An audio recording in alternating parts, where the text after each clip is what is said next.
it's always best practice to understand your audience. So really understand who you'll be engaging with, their involvement, their influence over the solution, and communicate with them early on. So understand what their resistance is, try to empathize with their position, and then by getting them the information they need, bringing them along with you on the journey of the implementation, slowly see if you can influence their position as you go along. Welcome to the Payroll Podcast with your host, Nick Day. Find out what it takes to truly discover what it takes to elevate your career within payroll as we meet with the industry leaders who are shaping the industry for tomorrow. Hello and welcome back to the Payroll Podcast. My name is Nick Day, CEO of JGA Recruitment Group. And today we are joined by Louise Bhatia, Head of Delivery at SilverCloud HR, and Charlotte Yardley, who joins me as Head of Partner Success at Sage People. And today we're going to be talking all about implementation, project lifecycle pitfalls, considerations, and best practice, and more. So do stay tuned. We've got loads of resources as well that we're going to make available to you all at the end of the show in the show notes. It's one episode you don't want to miss. It's going to give you everything you need to make sure the next implementation you embark on runs really, really smoothly. Now, Louise, who joins me, is a CIPD qualified former HR generalist who has over 14 years experience across HR and HRIS project management. She's gained significant experience working on many HRIS implementations with several leading suppliers. And now, as head of delivery at SilverCloud HR, she supports clients to help them digitize their processes from sourcing new HR or payroll systems to designing bespoke services. We're talking about robotic process automation, self-service, artificial intelligence, data, and more. Basically, all the things that will help enable HR and payroll operations to become more strategic because they help empower people through technology. However, we have two fantastic guests to bring to the show today because we're also joined by Charlotte Yardley, who's Head of Partner Success at Sage People. Now, they really help knock down barriers in relation to information, insights, and tools that can enable payroll and HR processes to flow with ease. Now, I've known Charlotte for many years. She's Prince 2 qualified. She's a principal project manager with extensive experience of managing teams of project managers to deliver full life cycle projects from RFI and RFP all the way through to hypercare. So essentially, whether you are someone who is thinking about embarking on an implementation project, or maybe you're midway through a project, or maybe you just want to upskill yourself to know and understand what it takes to deliver a successful implementation project, then this is one episode you absolutely want to stay tuned to right to the end, where I'll also be giving away a number of fantastic resources. So do stay tuned, and you'll be able to deliver a seamless implementation. So without further ado, welcome Louise, or welcome Charlotte to the show. How are you both feeling today? Yeah, good. Thank you, Nick. Good, thank you. I'm going to start with the basics. So if I'm an HR or payroll leader listening to the show right now, and I'm considering that implementation or digitization or transformation project, before I dive right into it, can you both sort of outline to me some of the key stages of what an implementation project might look like? Yeah, sure. So I think it's really important that when you embark on your implementation, you approach it in a really, really structured way. Most of the vendors that will be implementing with you will come to you with a methodology, and it's oftentimes unique to them. But broadly, it will follow one of 4 or 5 key stages. So the first stage is all about setting up your project, initiating it, and really setting the cornerstones for success. So bottoming out how you will work together, having a really robust plan in place, and making sure that you have the resources in place to make sure you have a successful delivery. Once that's set in stone, and it's really important to spend some time focusing on that together with your vendor, you'll then move into what we often call discovery. So this is really where you start bottoming out exactly what you want your system to do and deliver for you. So your vendor will work with you to explain how the system can deliver your processes and meet your organizational policy points. But there's also the opportunity here to really think about how you're going to improve your current processes. So, how you will move forward from where you are today and be more streamlined. So you'll workshop those together, again, breaking it down into topic areas all the way from hire to retire And then once that's been documented, your vendor will take that away and ultimately build your solution. At that point, this is where you really get into the hard work as a customer, because once that solution is delivered back to you, then you'll go through the process of testing. And this is key to really bottoming out what is working well and what isn't, and making sure that what actually is being delivered is what you're expecting to see. After you've been through that, if you have payroll in scope, you'll move into parallel running.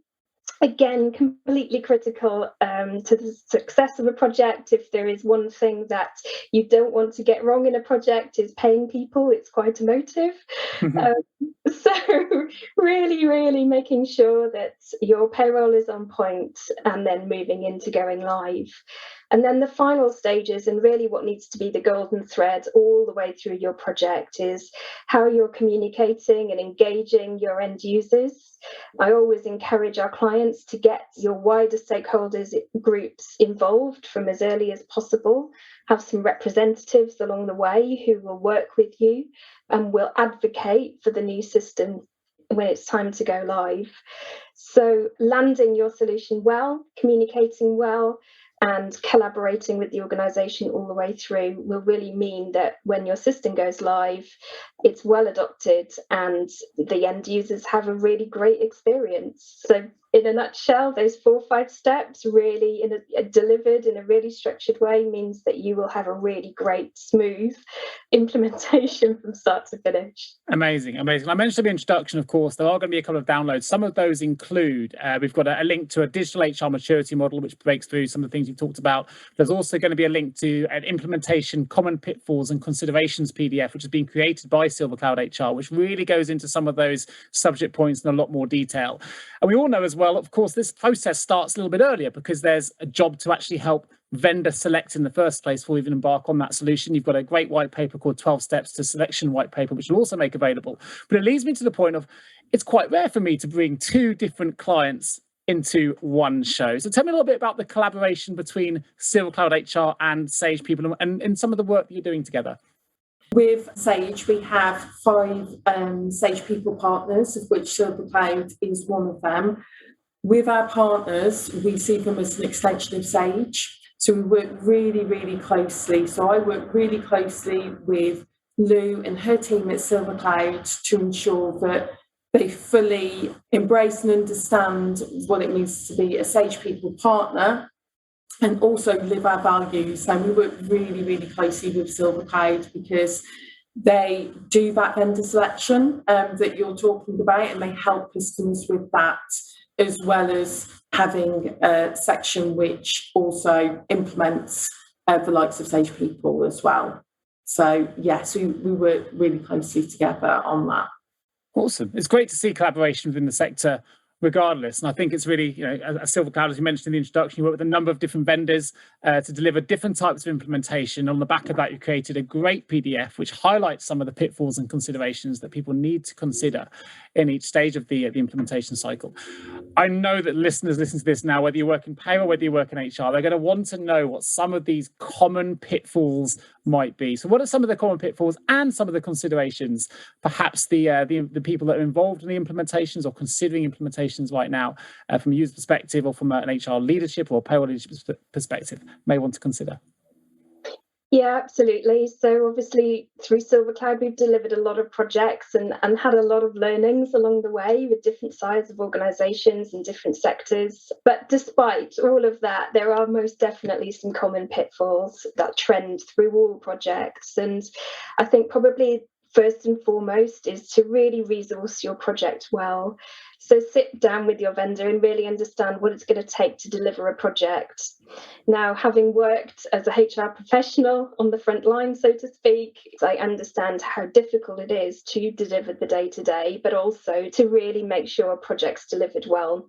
And oftentimes it's not impossible, but it is too much. So if you can dedicate time and skills and knowledge from your existing teams, or if you're standalone, really carve out time in your day to dedicate to the project, it will make for all the difference in your success and the speed in getting your solution in for sure.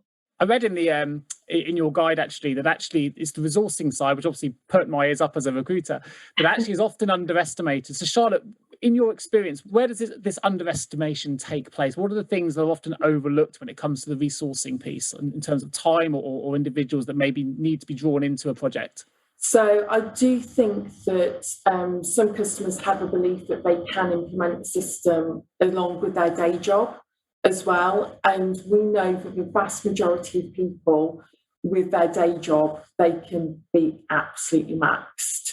So it's really, really important that you get dedicated resource. And where we see it quite often, I suppose, in terms of not having enough resource, is the project management side of it. Now, depending on what size your implementation is and how much you've got going on in your organisation, so it might be, so Sage people might form like a programme of work. I think it really is important to have somebody who project manages the implementation. And I know, we've lent on JGA a number of times for our customers where we've said, actually, you guys can help in terms of bring that project management experience that they need for their implementation.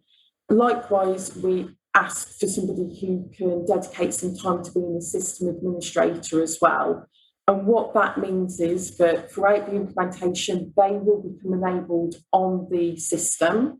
And then after the implementation, they will be able to carry on administering that system, because the last thing that we want is for a system to be implemented that you have to keep coming back either to Sage or Silver Cloud for ongoing help and support. Sure.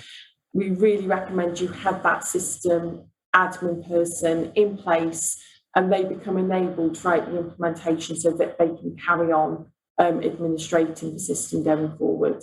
I think it's a great point. I think when it comes to project management, we see it, and as a recruitment agency, that a lot of people sometimes feel like they've got the skills. They don't necessarily want to hand them over to somebody else. Think, well, I could project manage this, but we underestimate just how much work is involved and how much skill is involved in a project management process. So there must be something that I guess sometimes you have to come across, and it's kind of educating to say, look, you've got enough on your plate already. We know that HR and payroll professionals are working, tirelessly at the minute to do what they need to do in their day job. So to add that project management piece on top without necessarily that specialist skill sets required to drive it is always going to be problematic for the success of a project. I'd love to know what some of the other do's and don'ts might be that you come across. Maybe you've got some examples, Louise, where when you are coming into or helping manage an implementation project, there must be some very standard do's and don'ts that you've come across that maybe people have fallen foul of that are listening to this.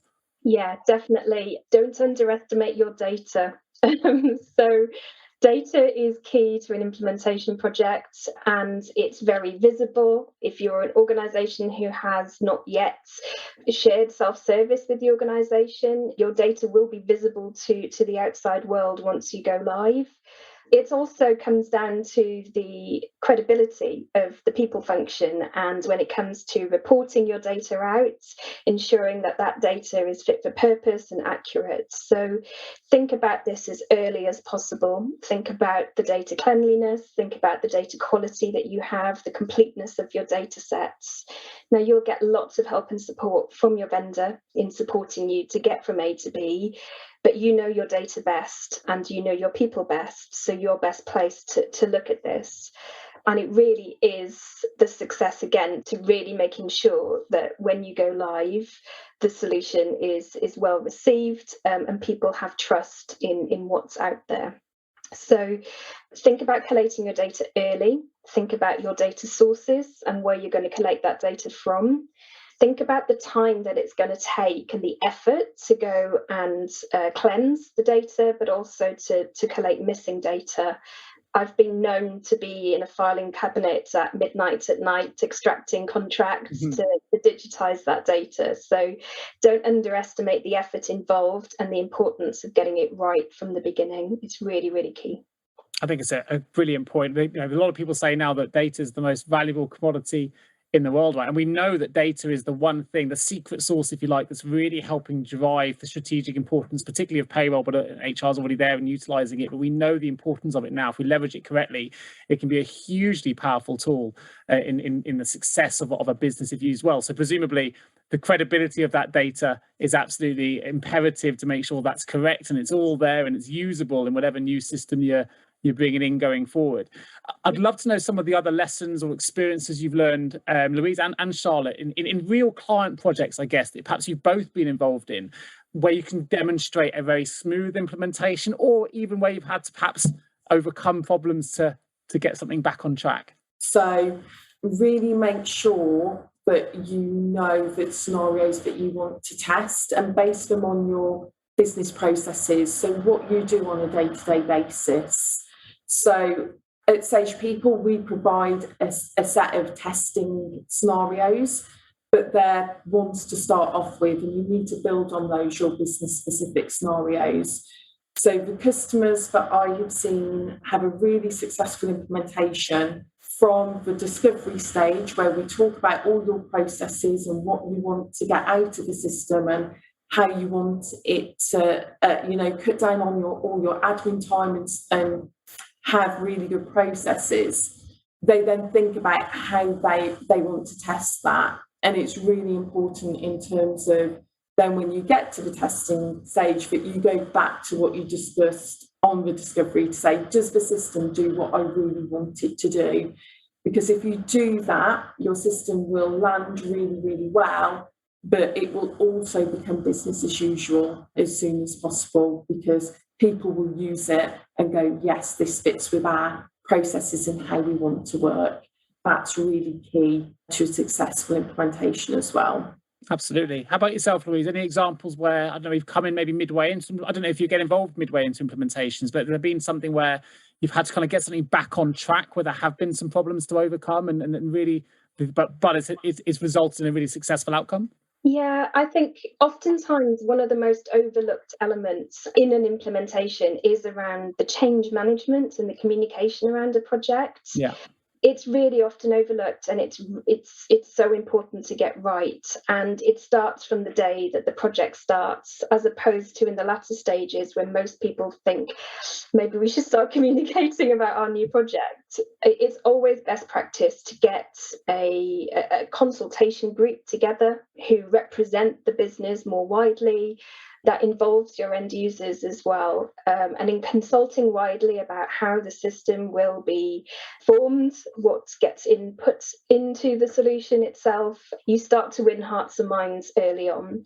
And as I hinted to earlier, you begin to get your system advocates that you can weave into your project as you go. So Charlotte mentioned around the testing process.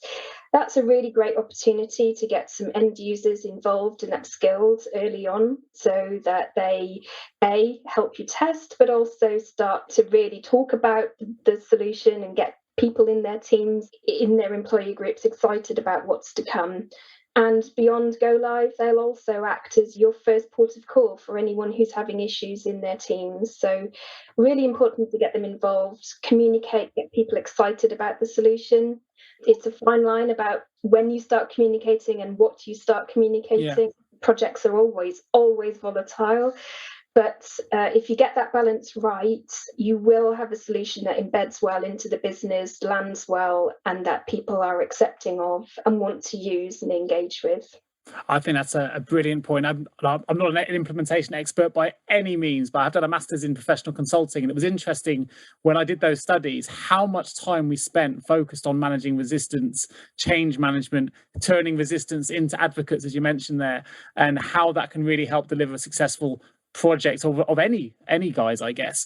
When it comes to resistance, what are some of the techniques or, I guess, processes you might follow to try and turn resistance into advocates? And I imagine that must be something you come across quite regularly.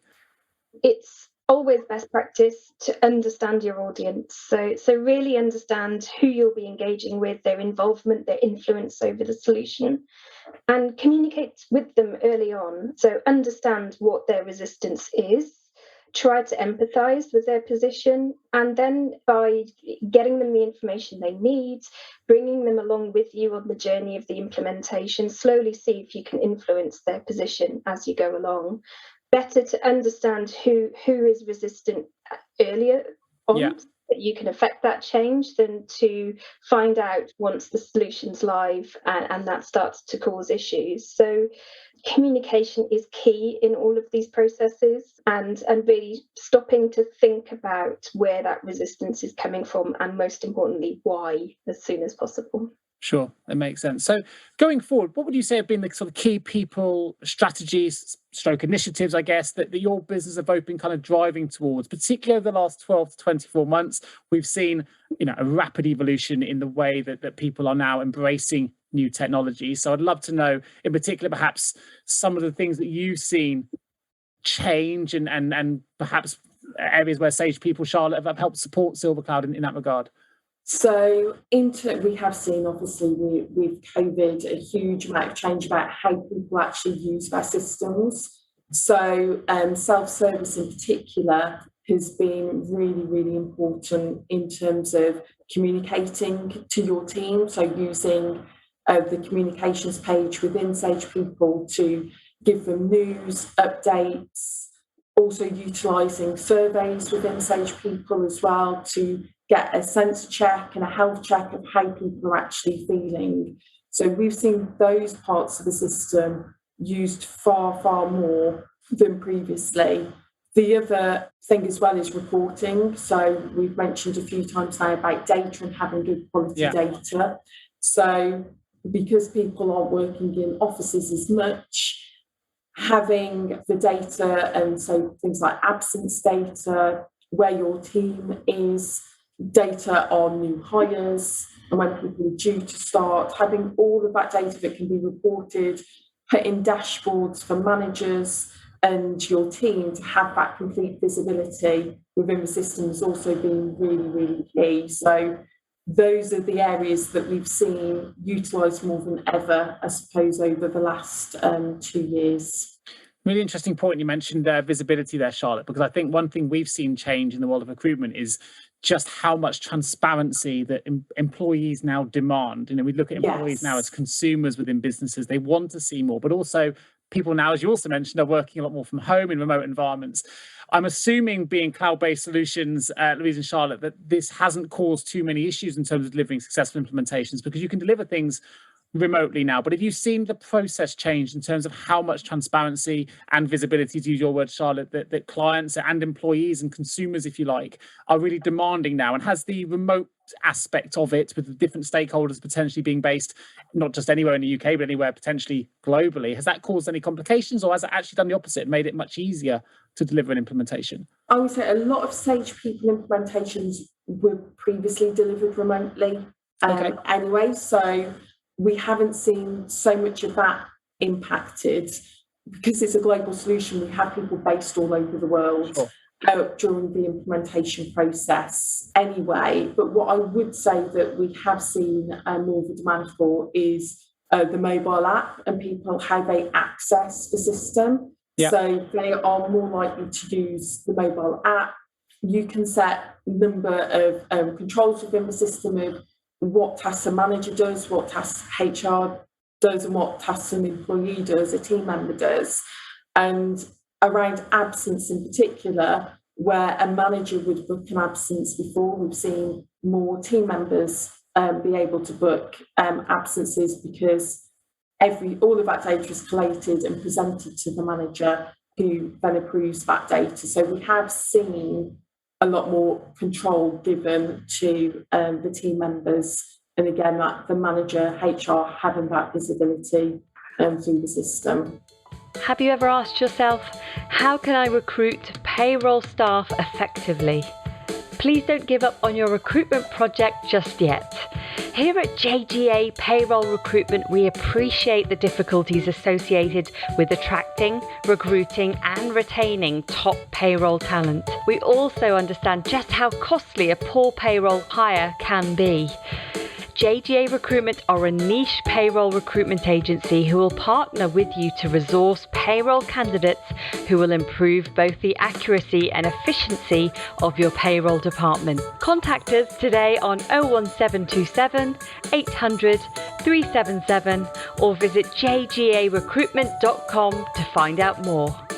So, as a bit of a cheeky question, what are kind of the key business benefits a customer, if a customer's coming to you, that you would focus on if you're presenting, a case to, they were looking to procure Sage and you wanted to give your business case forward to them? What kind of things would you say to a customer? What kind of things would you focus on? Yeah, I think we've had a changing world in the past 2 years, and we are now truly global.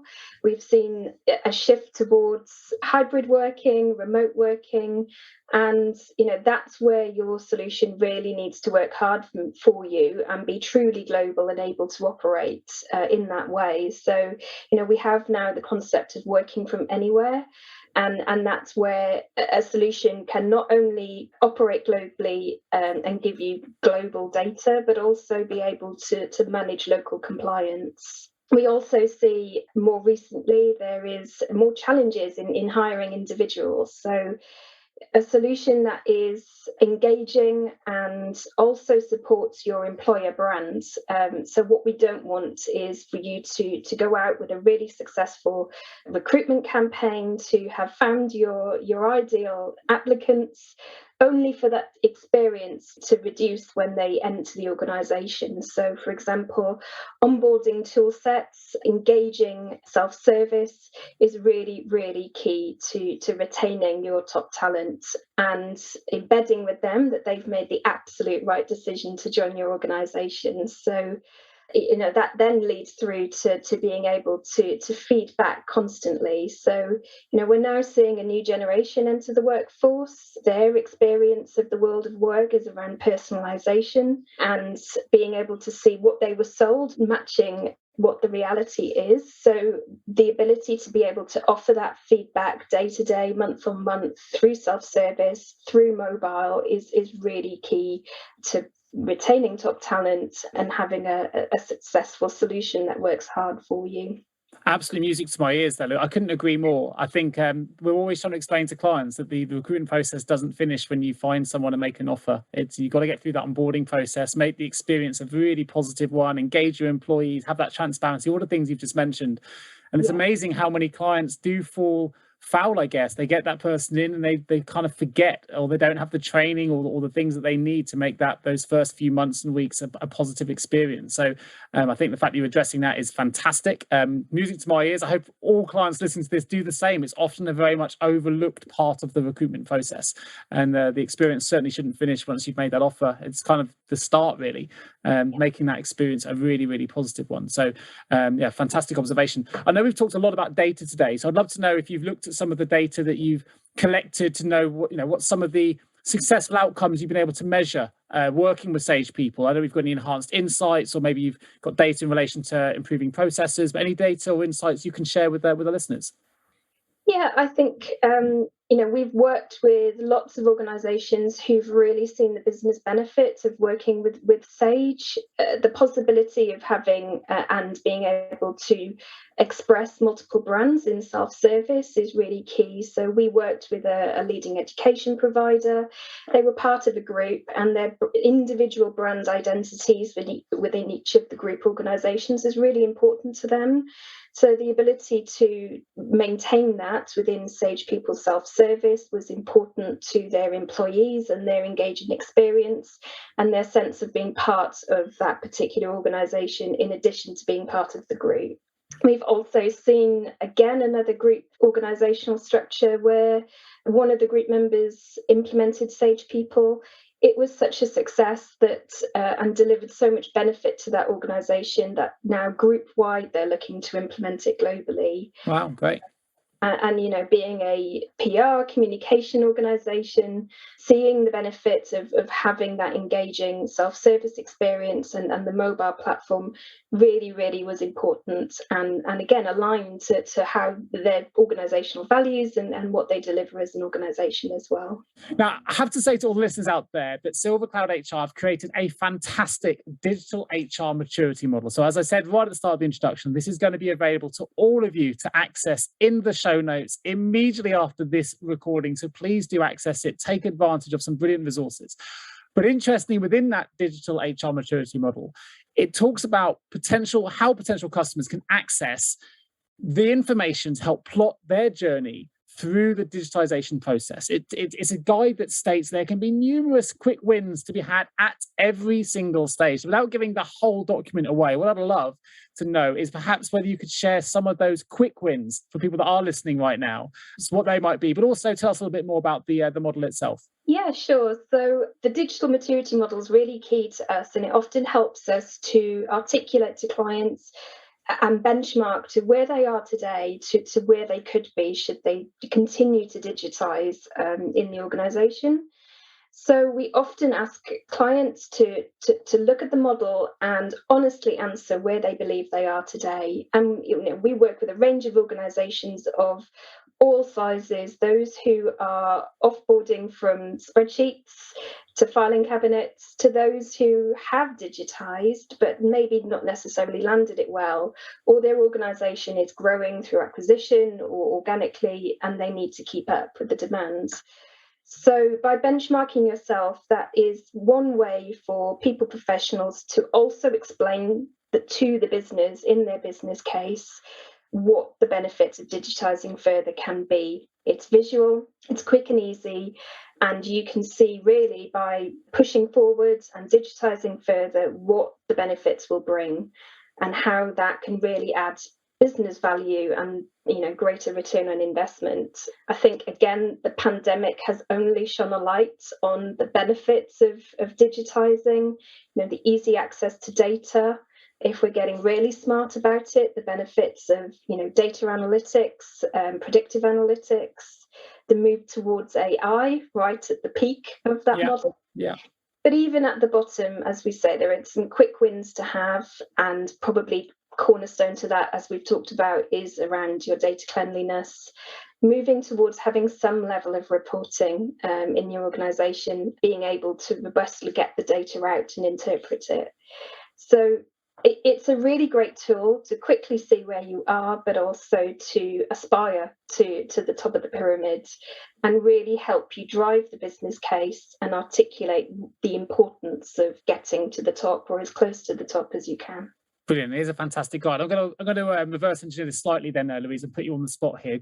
Taking yourself back to your days as an HR generalist and when you're working in HR.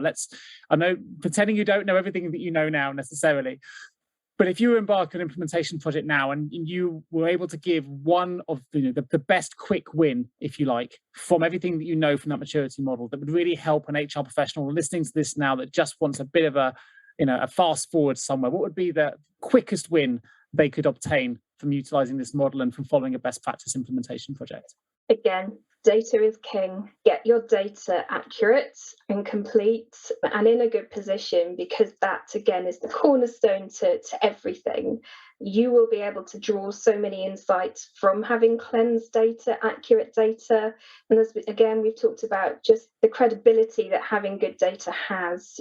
People need to be able to trust anything that comes after it in terms of the visibility of it, in terms of reporting on it. You will not always be the owner of that data, so people own their own data. So encourage and instill in the organisation the need to keep your data up to date and the benefits of doing so. And then collectively, if you then move on to implement a solution, or indeed if you're just reporting from your spreadsheets or your first solution today, at least then you'll know that what you're producing people trust, and you'll have the credibility from doing so. Amazing. We'll go back to that most valuable commodity in the world is now data. So great point. How about for yourself, Charlotte? What would be the top tips you would give someone with all the experience you've got, not just implementing and project managing full lifecycle implementations, you've also project managed teams of project managers to do the same. What would be your top tips that perhaps people could take away from this episode if they're in the middle of an implementation or they're considering one that could really give them a bit of a fast track? I would go back to the change management piece. So look at who needs to be involved within the implementation, your subject matter experts, to the messaging that you want to land with the team. So really, really think about the people that need to be involved within an implementation. Get people excited about the implementation as well, because from when you first embark on an implementation, just looking for a system, let alone implementing Sage people to beyond, the amount that you are going to get from that is going to be huge. So really, really quick tip is just look at the people that you need to get involved, carve their time out to what they need within an implementation, from your subject matter experts right through to like the system administration side and project management side as well. Amazing. Now, of course, there is a brilliant white paper called 12 Steps to Selection. If you are looking and you're at the early stages, this resource will also be available in the show notes. But I guess it's something perhaps we've overlooked a little bit so far in this show. So I wonder if there's any considerations, perhaps, Louise, you would ask a business leader to consider if they were right at the start. They're just preparing to go to market for new HR or payroll solution. They haven't started the implementation yet. They're in that consideration phase. What are some of the things they need to think about? Yeah, having a really strong business case is, again, key. Think about it from the perspective of the business benefits as opposed to what we would naturally do, which is to looking at the benefits of the people function or indeed yourself as a HR leader. So really focus on what the business will benefit from and the return on investment. Think carefully about your scope and what you really need. So what are the nice to haves versus what is paramount for you to have in place. Think about not only replacing or looking for like so that you're not reducing what the business gets, but also thinking about pushing some of those boundaries and what potentially the best technology you can get for your budget. Research the market. You can never do enough research. The technology in the market and what's available today moves quickly. There are always evolving trends. Be clear on how leading practice you want to be. Think about your organizational culture and what will work well. So, for example, if you're an organization that may not be used to using technology, is a mobile-led solution always going to work? I would like to think that you can probably push the boundaries there and influence, but do think about what would work, and the best fit for you as an organisation is where we'd say. And then coming back to having a clear plan on how you're going to go out to market and how you're going to procure your new solution, and again consult widely. So again, think about your challenges to procuring a new solution, who they may be. Involve them early in the process and communicate and gain people's opinions as early as possible as well. Amazing. Fantastic. And you mentioned there as well, that technology is moving really, really fast. So let's say I'm an HR or a payroll professional listening to this, and maybe I delivered a full-scale lifecycle implementation let's call it 5 years ago.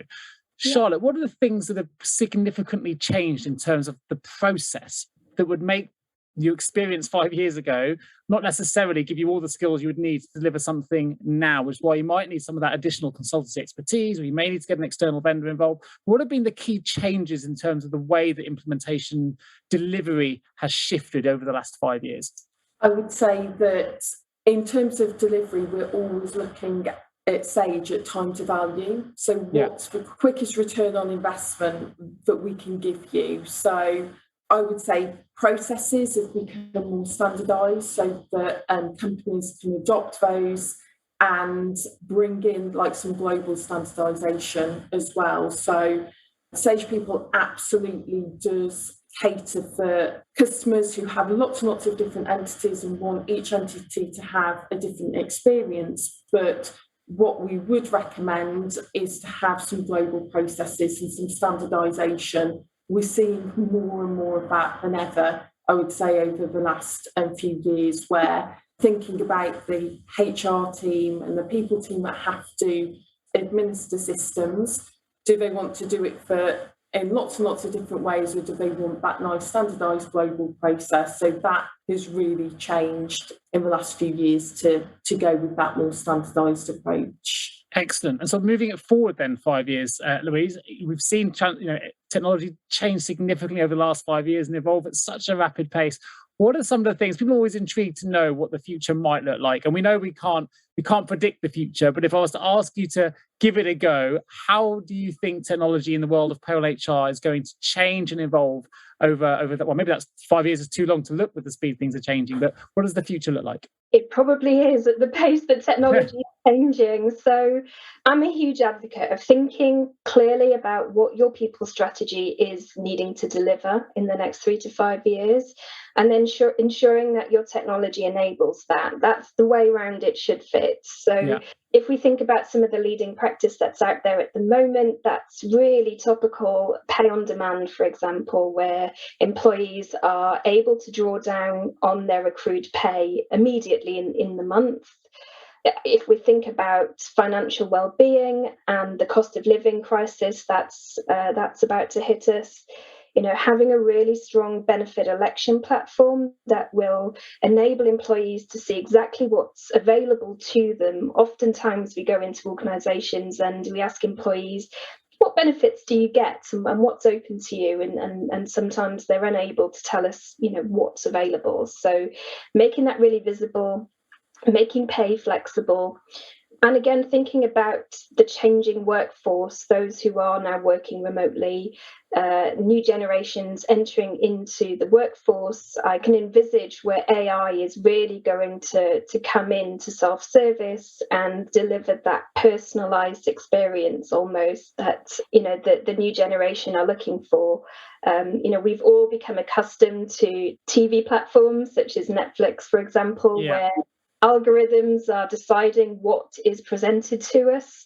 Self-service, people systems will go the same way. It'll become personalised as we move forward. So there's some really exciting stuff out there. Again, organisations need to understand how ready they are for it and what fits with their culture and their needs.